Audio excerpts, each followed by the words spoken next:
Support comes from Gemma, architects, planners, and designers seeking to bring joy to their clients and communities. Details at gemastl.com. This is St. Louis on the Air from St. Louis Public Radio. I'm Elaine Cha. The St. Louis International Film Festival is underway. Earlier in the week, we talked with STL natives Cami Thomas and Jazzy Kettenacker about Thomas's short film, Keeneland. And on Monday, we'll welcome prominent comedic actor Wanda Sykes to talk about her first ever dramatic role in Undercard. But today, we want to bring you the story of the new film, Mr. Wonderful, which makes its St. Louis premiere on Tuesday at the festival. It's the work of St. Louis-based writer Daniel Blake Smith, who adapted the screenplay from his 2018 novel of the same name. St. Louis Public Radio's Chad Davis spoke with Smith about the film and first asked him to describe it. Mr. Wonderful is, I guess you'd say by genre, a family drama. But it focuses on sort of three broken men in a family. Michael Madsen is the star, and he plays my character, if you want to call it that, because the film is, like the book, somewhat autobiographical, not completely. They're made-up people, and there's exaggerations, but he plays this jaded professor about to be kicked out at his university, surrounded by a bunch of entitled, unruly students and so forth. And he's got a drinking problem. None of this really happened to me. I did teach for many years at the University of Kentucky, and as far as I know, I was not threatened with early retirement. But I saw a lot of these issues, and I just decided that this guy, being kind of a stand-in for me with a lot of added-on problems, would make for an interesting story, especially when he's not only facing his own near forced retirement by the university, but is struggling with a wayward son who is being chased by drug dealers, can't get his act together at all. That's loosely based on my own son, who's will go unnamed here, but he's actually a great guy now, and it was not nearly the kind of trouble that Danny, the character Danny, is in the film. And then the other side of it is his own father, Brian Fenton, Professor Brian Fenton's own father, Robert, is very much drawn from life. My own father, different first name, had the same issues with aging and dementia toward the end that afflicted Brian Fenton quite a bit. So here's a guy, three different men who are struggling to sort of find purpose and meaning in life, and frequently get help from wise and strong advice from the women in their lives, but sometimes they just have to face the harsh reality of what the world outside forces upon you, and you can't seem to get it together. And it makes for, I think, a sprawling but really interesting look into what family life can be, even among educated, thoughtful people like this guy, Brian Fenton. But again, the novel tells that story, so does the film, in, of course, a more refined, distilled way, because you've got 90 minutes or so to take people through their life story. And I think it offers people an interesting and very relatable glimpse into families, the struggles that we all have, even though this one's a particular one. I think people can find things that they can pinpoint in their own lives about end-of-life issues, about people who can't get their act together, about people facing job loss, drinking issues, and the like. So to me, and most importantly, most interestingly maybe to filmgoers, it's a very unusual world for Michael Madsen to be playing the lead in, because believe me, this is Michael Madsen unlike any role you've ever seen him in before. You talked about, your own personal life and some of the inspiration. So talk a little bit about that and, how your life and your upbringing, shaped Mr. Wonderful. Well, my upbringing in Texas was about athletics. I had a very trouble-free world, but my father was the local doctor. He was the Robert character in this film, played wonderfully, by the way, by actor Robert Miano. and he'd been in the Navy, and he was the pillar of the community. And so I got to watch what it's like when, even this is a little small town of Wolf City, Texas, where I grew up in North Texas. It's like I tell people, it's like the Last Picture Show, except now we have color. But it's a world where people rely on someone like that who's a family doctor. He was a public health official for everyone, and so I watched him behave and sort of lead people around and give them comfort and help and all that. And so that part's drawn directly, I guess, from my own experiences growing up as a young kid there, because I left to go to college after I graduated high school. And then my own experiences outside that have to do with my years as a professor at the University of Kentucky, and then thinking about my father and the legacy that he wanted to have. And so the film is, without ever saying that word, is often about legacy. Like, what kind of meaning and purpose do you want to give your life for the benefit of not just yourself, but those who come after you?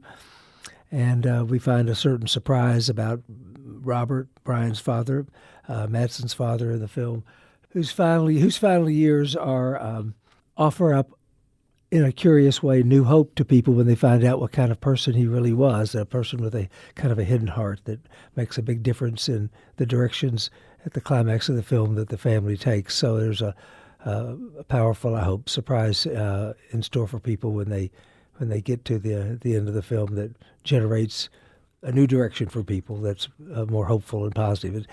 I say it's 3 generations of broken men. I don't mean to suggest the film is depressing or it's just a bummer about a bunch of trauma and angry shouting and yelling, though there's some of that.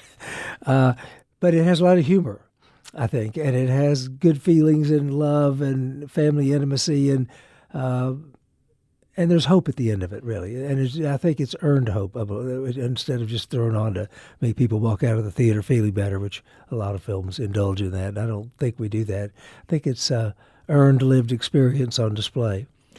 Specifically with Michael Madsen, who plays the main character Brian Fenton, who is loosely based off of yourself.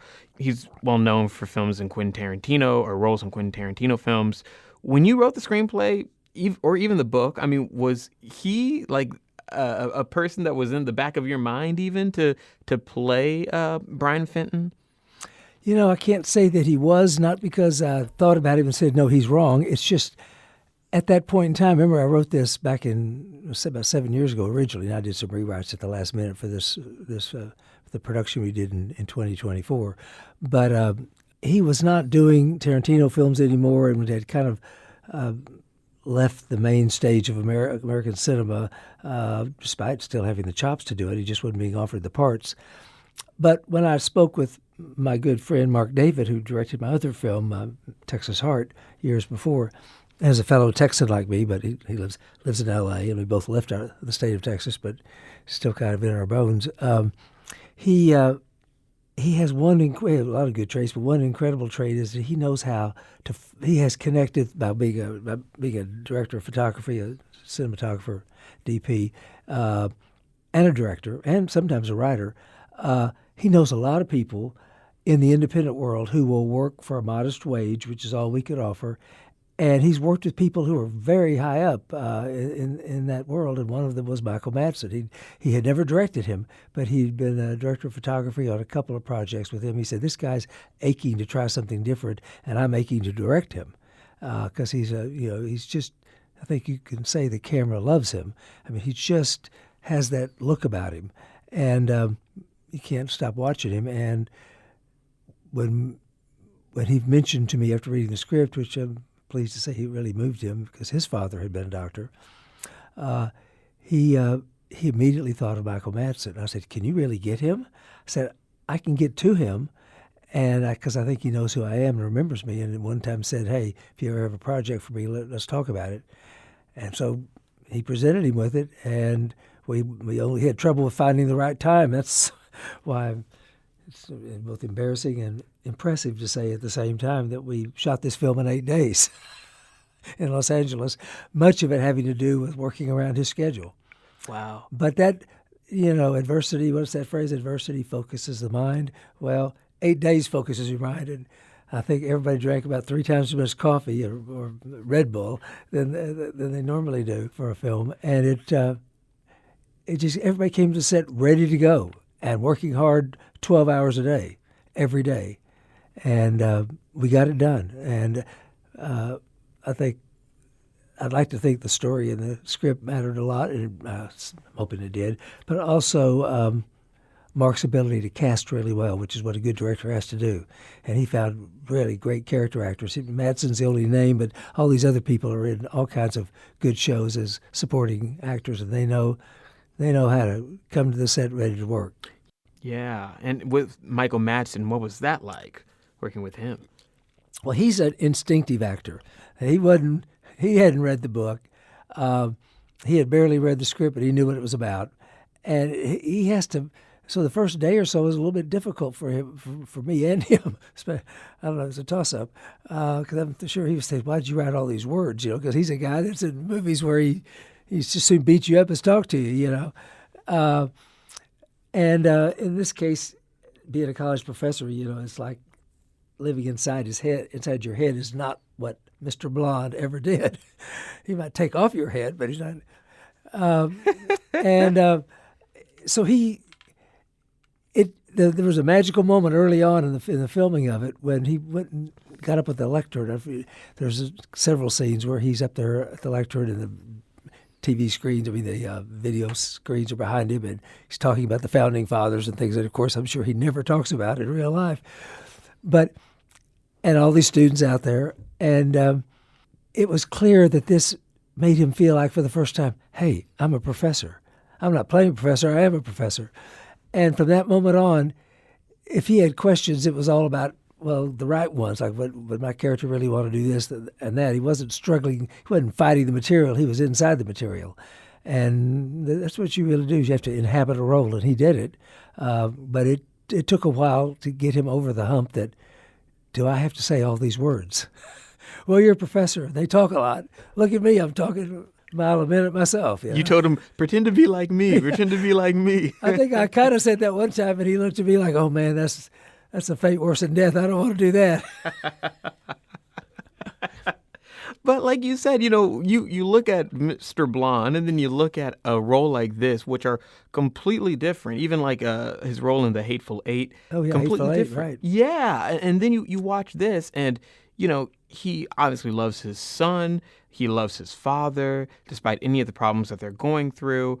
And, I feel like you see a depth of his that you may not have seen in other films. Well, and I watched it unfold in person, some things I didn't know about him that became clear. He has one of his sons, who was about 26 at the time, about a year or so before we shot this, killed himself. Mm. And so you can well imagine when he watched what was happening to Danny, or even transposing it to the story of his own father in the film, where he really becomes kind of unglued.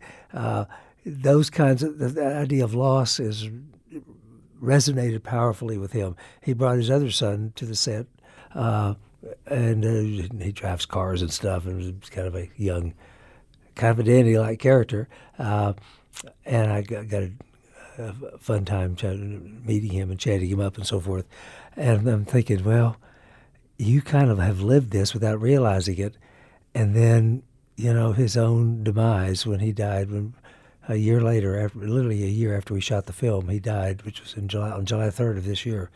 And he had told me once on set toward the end, he said, what you need for this film, Dan, is to get a really good publicist. I said, well, that's great. It's probably true. Every film needs that. But, in the independent world, we don't have money for marketing too much. And then he said, well, you need to get one. And then his own death has created a real firestorm of publicity.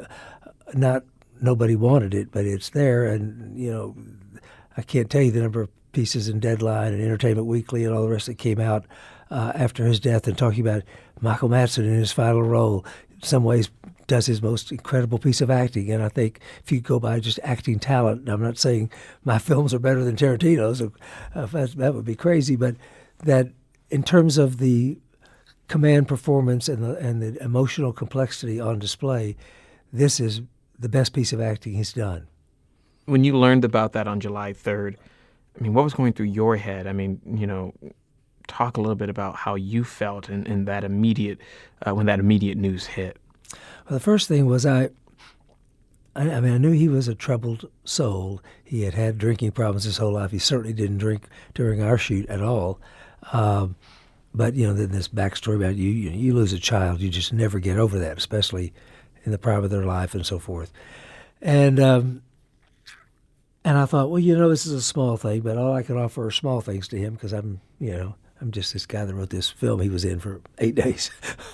And so I thought, well, it would be great because he hadn't seen a real cut of the whole film yet, even though this was, not at all. But when it happened, we'd had some contact with him. In fact, we did some pickup shots where Mark met with him briefly for half a day back in January. And he wasn't doing too well. And I thought, well, if we finish this film, we're confident this is going to make him feel good about at least this part in his life. Because he wanted to turn a new corner in his film acting career. And I think this, had he survived, this would have been a real boon to his confidence and to his career. Does it kind of take on a different meaning when you watch the film, knowing that Madsen is now gone at all? Yeah, it's a lot of ironies, and the movie's about legacies, and look at the legacy that I'm hoping the film has for him a little bit, because it shows people that he didn't just kind of do a cash grab and get out in his career ignominiously with a bunch of forgettable roles. He did some of that toward the end, but this was going to be a big turning point for him, and I hope, at least for his legacy, it is, because he took some real risks and chances here, and they really paid off. What do you want audiences to take away from the movie? What do you want the main, the main takeaway of the film to be? Well, I hope it, among other things, it shows you how we are all works in progress, that there's hope for everybody, even some of these people you look at and say, man, this guy is messed up, or she is really out to lunch, or whatever. Because there's moments when you have to think that about Danny and Dawn, for example, or even Brian Fenton, Madsen's character. Like, is this guy ever going to get this straightened out? All he's doing is drinking, it seems like, and everybody knows that's no solution. But the only person who's got it together is the wonderful example of my stepmom, Claire, who is really an angelic figure in the story, based on my stepmom, Alice, who's still alive. And the film has a thank you credit for her at the end, because she, I didn't have to make up anything about her. It's just all true. But I guess I want people to walk out thinking this is not the full, but a lot of life, good, bad, and indifferent, that goes on in every family. It's serious. You have to be attentive because we're all trying to find purpose and meaning. And these guys figured it out in ways they hadn't imagined. And I can't give away what happened at the end that kind of redirected everybody's thinking. But that sort of happenstance and serendipity go on in our lives, and it changes who we are, and it gives us second and third chances in some ways. So that's really what it's about, and about relationships, close and far, multi-generational. Brokenness can be fixed, but you first have to figure out what it is. And this isn't some sort of mental health challenge movie. It's not that at all. But it's just reality-based living. And if you're alert and try and have people who love you, things can work.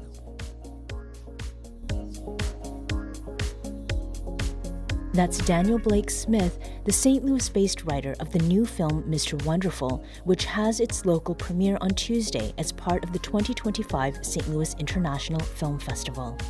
Smith talked with St. Louis Public Radio's Chad Davis.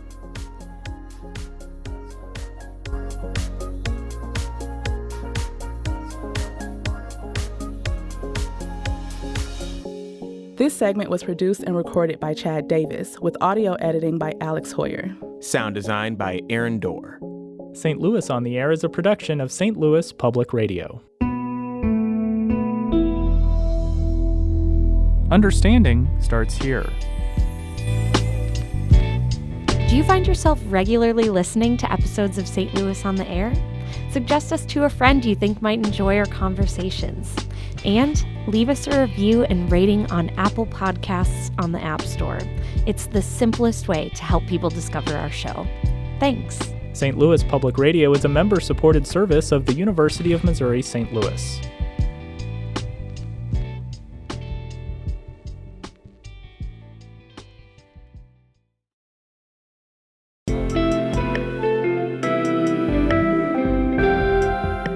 The Gateway brings you the day's news each weekday from around the St. Louis region and the state capitals in Jefferson City. Our schools are accredited. We don't need this bill. And Springfield. How many more years must pass before lawmakers see time is of the essence? I'm Abby Larico. Join me each weekday for The Gateway on the STLPR app or wherever you get podcasts.